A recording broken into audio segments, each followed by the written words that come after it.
Hello, this is Clay Boykin, and I am in search of the new compassionate male. Friday night, my dear friend John Fleming, along with my producer Dennis Tardan, and I recorded a deep, passionate, and meaningful conversation about the murder of George Floyd and racism in America. I consider John to be an example of the new compassionate male, standing in his truth with an open heart. His message is powerful and needs to be heard. A word of caution: you may be triggered by some of what is shared. I invite you to listen to this portion of the conversation in its entirety. Additional excerpts will follow in the coming days. Here's John.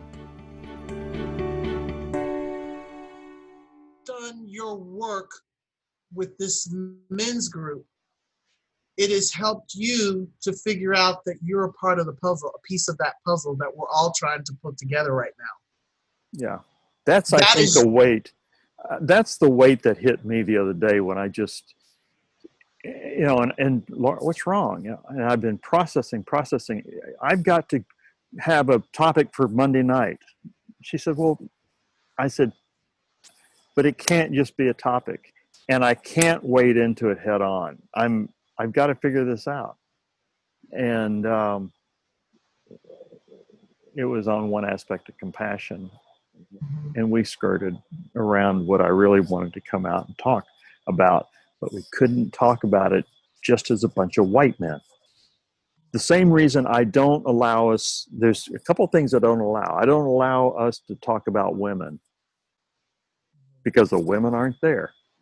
Nobody sits in there and goes, well, women are like this. Nuh-uh. No, they don't get that. And so in the same vein, if we're not going to talk, we can't talk about women because they're not in the room. We can't talk about race without you being in the room. Wished I had said, and I should have said, and I didn't, that I have to acknowledge my early church upbringing, and I've had to acknowledge my unity experience as far as my healing arc is concerned. But an integral part of that healing arc was the men's group. And I know that your men's group is what got me on this journey, this path. Really? Oh, yeah. And the reason why I say that is because you have done this work for any man to step into that circle of true love. Mm-hmm. We're not making it a social thing. Mm-mm. We're not making it a sexual thing. Mm-mm. We're not making it a gender thing. Mm-mm. It is a spiritual thing in the context of being a male. A male. Yes. And I just remember going to the first men's group and sitting there going, what am I doing? What am I doing? What am I doing? What am I doing? I don't know what's going to happen. I don't know. And then sitting there, and I will remember this for as long as I live. I'm sitting in this circle of predominantly white men. I think Art was there too. Art was there. I remember. And I just remember at one point in the meeting, there were just tears coming down my cheek because I had never felt or experienced anything like this before. And then the few meetings that I've been to since too, I felt like I was attending the meeting of the elders. The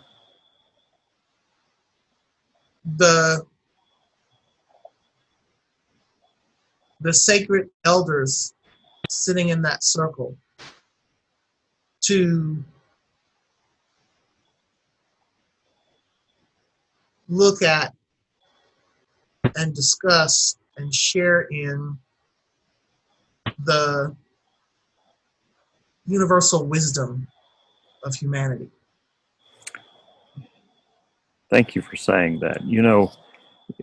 When you talk about universal wisdom, I don't know if I said it the nights that you were there or not, but I make the point that you get that many guys in a circle, add up all of our ages, right there, that night, in that moment, for 8 years, every Monday night, there's over 1,000 life years of experience sitting right there.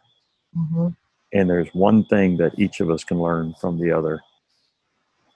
And that's 1,000 life years in this incarnation. Right. And what about our ancestors and them? Right. And you look at that For energy the lifetimes. and lifetimes that are represented in that circle. And you're right. There's so much to learn. And I tell you, the times that you were there, if you've ever had a doubt of whether or not you're an elder, get it out of your mind, because you are. And the one thing I came out of this last year with was this conviction, this belief that right now a new compassionate male is emerging Yes. as the new archetype. Yes. And I didn't say new compassionate man, the new compassionate male, Male. because the new compassionate male is not gender specific. Right. Nobody is excluded from this conversation. And that's what I'm doing.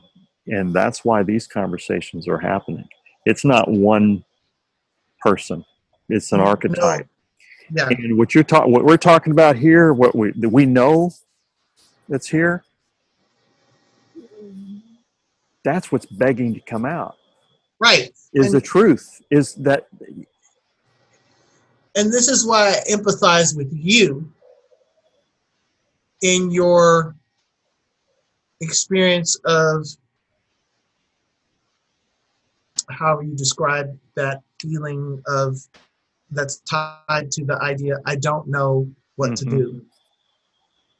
And I'm looking at you and I'm saying to you, you don't get a pass. Because I see that you are doing the work, that inner work that many white people have avoided because they're privileged. They are the cause of the effect that they're witnessing right now. You're at the root of it, but you can't see it and acknowledge it because you've not been on the receiving end of what's been going on that you perpetuated.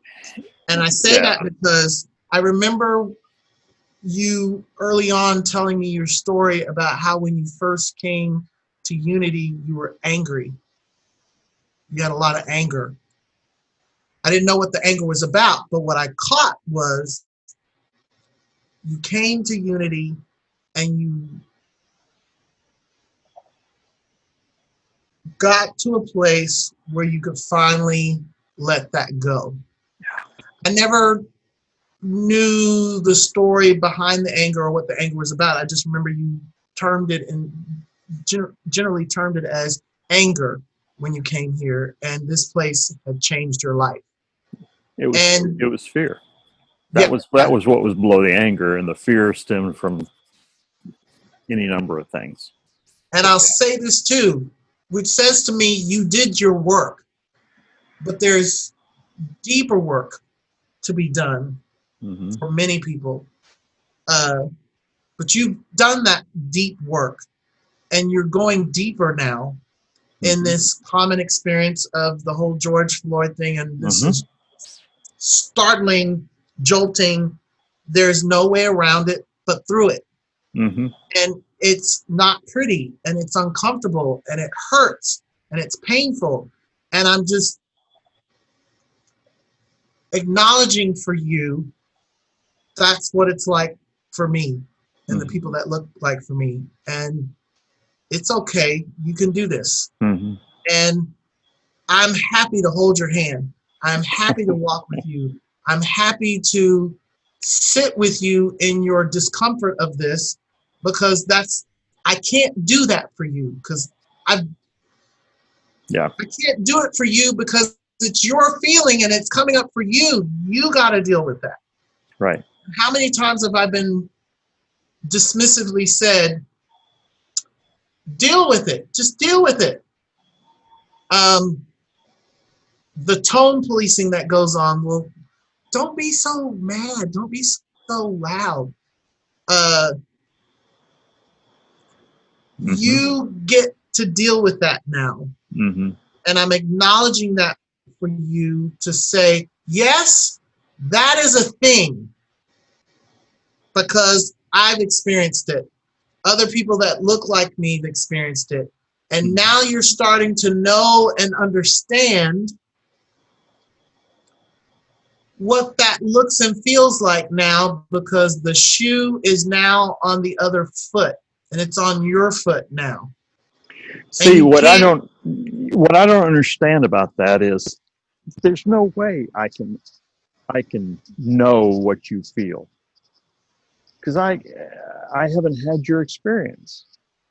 I can have my reaction and my feelings to what is now becoming real.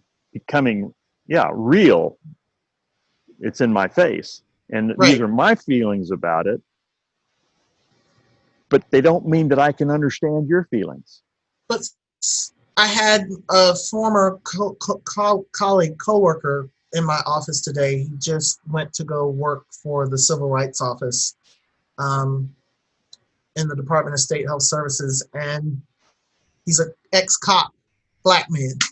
And I was having this conversation with him that I'm having with you. And I told him, I said, I was calling my white friends out on this business of telling me I can't know what it's like to be you. I can't understand. I don't understand. I can't imagine. And I'm like, that statement is problematic for me, because in my post I said, all my life I had to study you. You know, I learned about you because that was in the history books. That was in the books, that everything about my world is about you all. It's in reference to that, right? It's in reference to that. And right. I even told TK, my colleague, today, I said, he goes, I don't particularly agree with what you said. And I said, and that's your choice. That I think we've been conditioned to say in response to an opportunity to do some very deep critical thinking around what we are all commonly experiencing right now. You don't get a pass. Keep coming back. You don't get a pass from this. I said, because Mr. Rogers taught us differently. So you hit on a point there that I think is really important. You had to study us. You had to study us to survive. Or literally had to study you. Right. Okay. And so you understand us. Yes. How much? But I've got to do my studying to understand. Yes. You can't tell me. Now I know how you feel, because I don't, because I haven't studied you. And that's the work that's got to be done. Yes. Yeah. That is it. Okay. Then you get it. Right. Right. Now, there is one sliver of understanding that I can say, that I can relate to when you were talking about fear and the hair on the back of your neck sticking up. And it was when I was in New York City, when I officed up there. I walked down a street. I walked down the wrong street. And I had a visceral feeling. Yes. And my hair stood up on the back of my neck. Yes. And I said, I am a place where I am not supposed to be. I didn't see anybody else, but it was too dark and it was too quiet. And I turned and I walked and got into the bright lights as soon as I could. Yep. And that one experience there multiplied over a lifetime is what I think I'm hearing you say. Yes. But that's a sliver of one experience. But that's a sliver of truth Yes. that I can relate. I can say, Yes. okay, I can touch a piece of that. But I'm not going to insult you to say, oh, I know how you feel because I had this one experience. Right. And I have a so, basis to begin to understand. and that's the work Yes. that I'm talking about, that many of you, I'm saying, no longer get to give yourself a pass on. Right. It's a touch point that Right. you go back to check yourself when you open your mouth to try to express an opinion about my truth as I'm sharing it. No, you don't get to have an opinion or to tell me what you think about how I'm expressing my truth of my very personal experience, because all you would want to do, should do, need to do, and can do is to shut up, sit, and listen. Mm-hmm. Because I've had to listen to you when your humanity, your justice has been threatened. I've had to decide to choose to be your bullhorn when you needed a helping hand in getting the word out about what's important to you. Mm-hmm. But I can't get no love. And that's why when people say, John, you're loved, I was like, stop saying that to me. Because I need you to get it. Because I already know. I know what loving myself is now because you all taught me that. Again, I've had to study you. But I need you to get it now because there are some things that you have not understood yet that we have lived. And now here's the moment of truth. And it's so ironic that you and I are having this conversation because it's bringing this pandemic experience full circle for me, because when this pandemic started, I was wobbling. And from the minute the executive orders came down about shelter in place, I kind of felt myself going into a state of panic and fear. And I was just like, what is going on? And then I stopped and I was like, I am not living in fear. Mm-hmm. I refuse. Because now I'm really calling myself out as a lunatic that I can in no way call myself a chaplain and talk the talk, but not walk the walk. Mm-hmm. And I had been really delving into the 5 principles since Rick did his talk a couple of months back. Because that talk really opened my eyes. And I see it, and as I look back over time, over the last 3 or 4 months, it's all in divine order.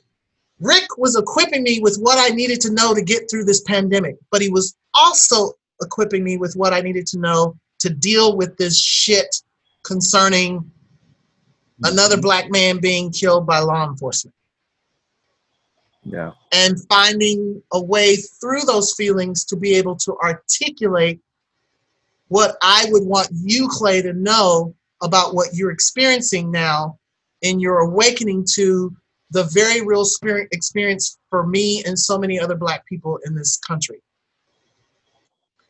You've come to a place within yourself that you can now start to relate. That's the understanding.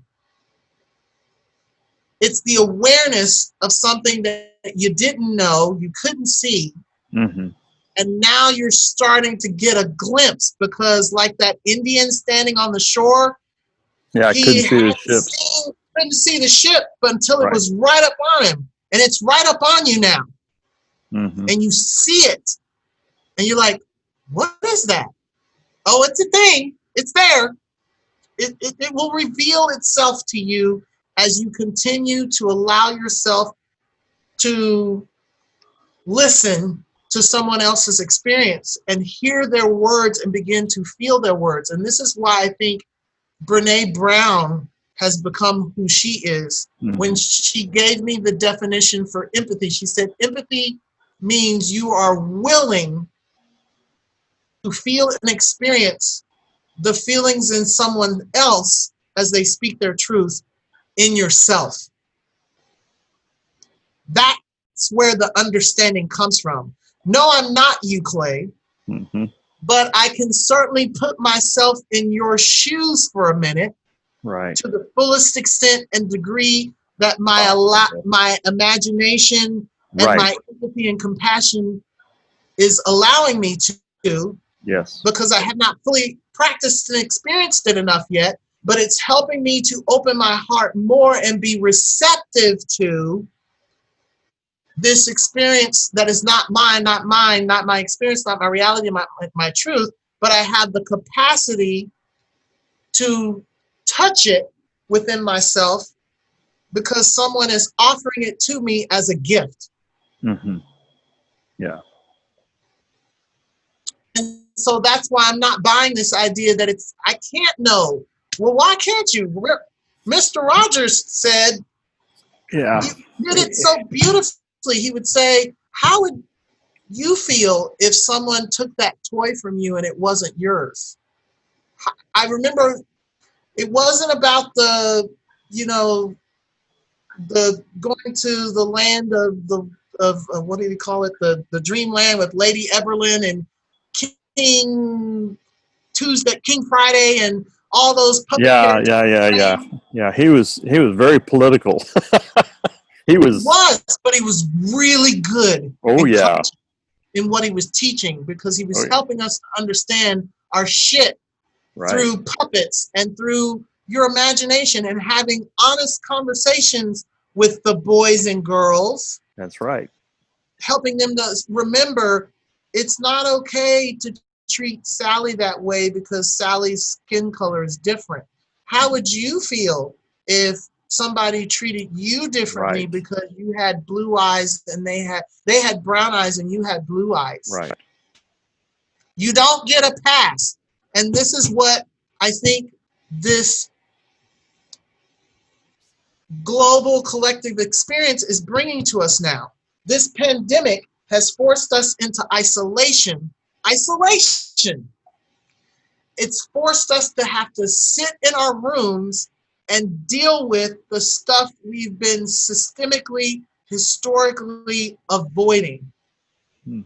Which is why we have sex, drugs, food, shopping, smoking, gambling, whatever the vice, to stay constantly distracted from the truth, the gut-busting truth that's sitting right in front of us. We don't want to look at it.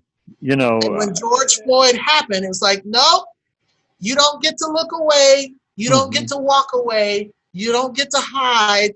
You don't get to tuck it under the rug. You don't get to shove it in the back of the closet. You got to deal with this now. You don't get a pass. Well, and you're doing the work, Clay, because you're telling me you've hit touch points within yourself that are starting to open up for you to reveal to you a greater truth that you've been missing out on. And I would say this to white people in general. You've been doing it to yourselves because you have been conditioned and you benefited from the privilege of being in control of everything. It's like you're saying, look at me. Consciously or unconsciously, it's the benefit of your ancestral journey. Right. And never in a million years would I have thought that I would be sitting here saying this to you and talking about the work of men and the compassionate male archetype. I think that movie may offer you some other things to think about and to consider as you continue to do this work, because Clay, you're doing it, and I'm wanting to acknowledge to you as a white man, you're doing it, and I know it feels uncomfortable for you, and is painful. It angers you because you're being called out in ways that you've never been called out before. But I want you to sit with that feeling of anger when you're being called out, where you feel like, how dare you talk to me like that? Mm-hmm. Look at that and ask yourself, what is that really about? Yeah. Because that's what we experience as Black people talking to white people. I'm like, when I'm just trying to tell you, no, you can't do that. That's not right. I don't buy that from you. Well, don't you talk. It's like this indignant, don't you talk to me. Who do you think you are? Like you're an aristocrat. And I'm just kind of telling you, no, I'm not studying you right now. Because that's the same shit I've dealt with all my life. No, I'm not trying to hear you. No, don't ask me what to do because you need to go figure it out. Because I didn't cause this. You did. Right. But I wasn't there during the Civil War. No, you weren't, but you benefited from it. And you can't even see that. Right. So no, you don't get a pass. And yes, you can understand, because I've had to understand you, and I do understand because I've allowed myself to think critically about what it's like to have been given so many opportunities because you had easy access to wealth. You had access to opportunities that creates a disparate difference between you and those that you perceive as different. Mm-hmm. You don't get a pass from looking at that now because it's been there and it keeps coming up and you keep looking away from it because you're not responsible. I don't have it. That's not mine. That's not me. But you can't see how your actions, your thoughts, your words have created that, have impacted that. And perpetuated it. And I guess it feels like you're being blamed, and maybe to a degree you should. However, like you said, you have perpetuated as a collective. Mm-hmm. And as a collective, it's time for you to own that. Because what I'm seeing, and this is what I keep saying, America, your chickens have come home to roost. And the collective is starting to realize this can no longer continue. I think the universe is trying to tell us it's time for us to evolve. Mm-hmm. And I've been saying since I came to Unity that I feel like we are very much in an evolutionary process. Yeah. There's so many from different angles, but I think I'm going to look at the whole thing and see if I can pull the pieces out that distills the real essence of the message that you and I are wrestling with. Because as we're wrestling with it, I mean, there's no other person in the world that I would want to be wrestling with this issue with than you. I mean that from the bottom of my heart. Thank you. So that's the next piece of homework for me, is to pull out the pieces of this over 2 hours, almost 3 hours, pull out the pieces of it that will represent this dialogue that you and I are wrestling with to the benefit of other people. Yeah. And say that this is a work in progress, that this is a step. That's why I was trying to write the book, The New Compassionate Male, I wasn't getting anywhere. Mm-hmm. But as soon as I said in search of, all opened up. And Dennis is my producer. From podcast, it's documentary. That's the vision. But it's not me sitting here trying to intellectualize what this is about. Right. No, it's this. Yes. This is the search right now, right here. That's right. And that's the work. That's the work. And so you're not giving yourself a pass. You're doing the work. Mm-hmm. Yeah. Thank you for that. Yeah. Because this is what's needed. hear them struggle with, this is some difficult times, like just kind of wash over it. It's like, oh, so you wanna gloss over that like that? Okay, I see you. Mm-hmm. You're not doing that, and you are coming correct because you're acknowledging a genuine desire to want to know, but you're not doing it as that typical white person who I want to know, I want to understand, but you're letting me know in the way in which you're communicating that to me, John, I want to know, and I'm asking because I know you, and I'm asking. And this is part of my homework. Yes. And this is what we talk about in conscious conversations. Yeah. You're empowered to do this work. Yeah. You just don't know it yet. Yeah. But you're empowered to do this work.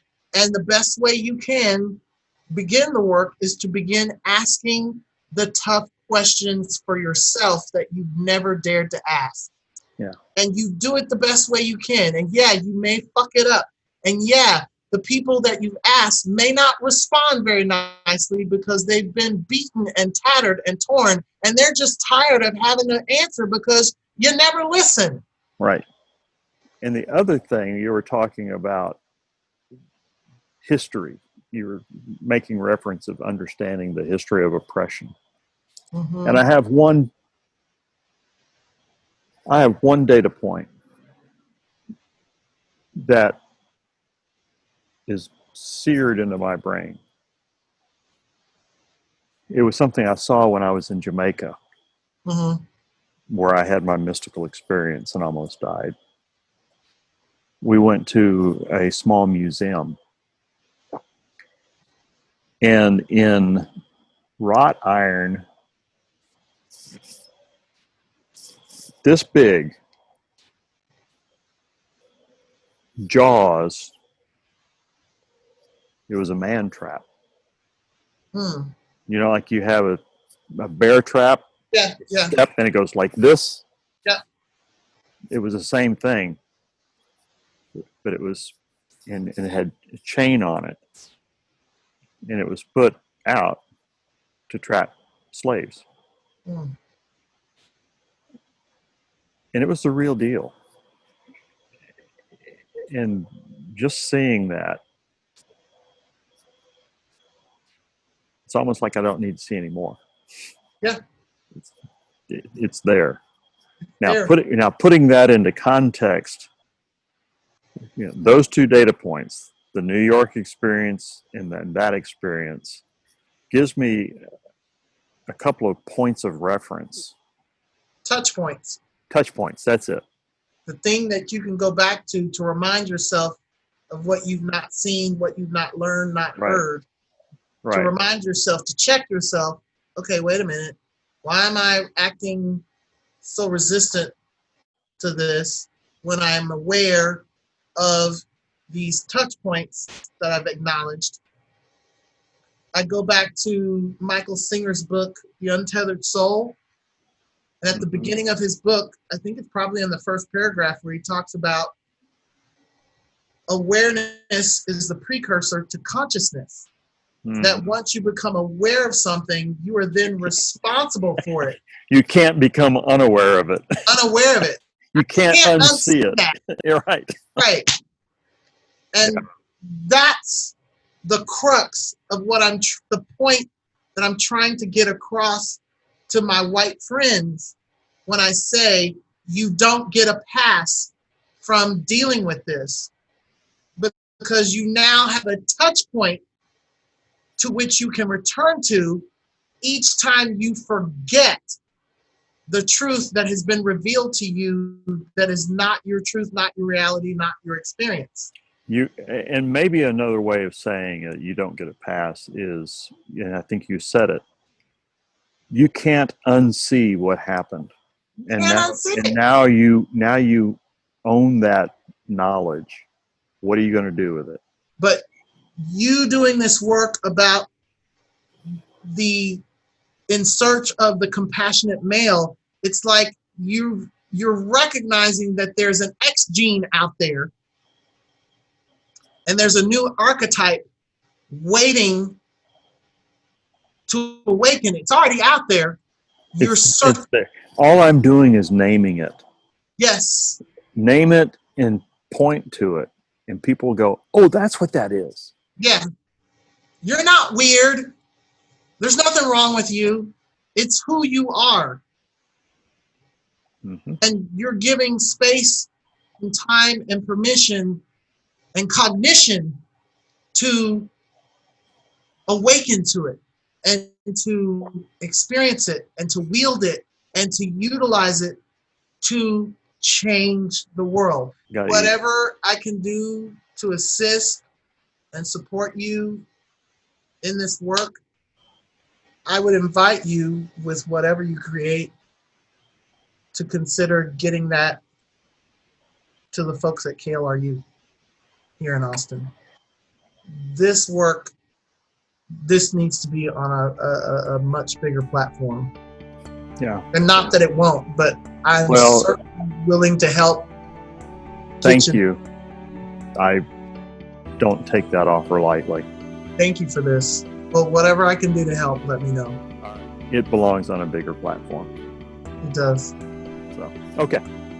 Love you, brother. I love you too. Take Thank care. you.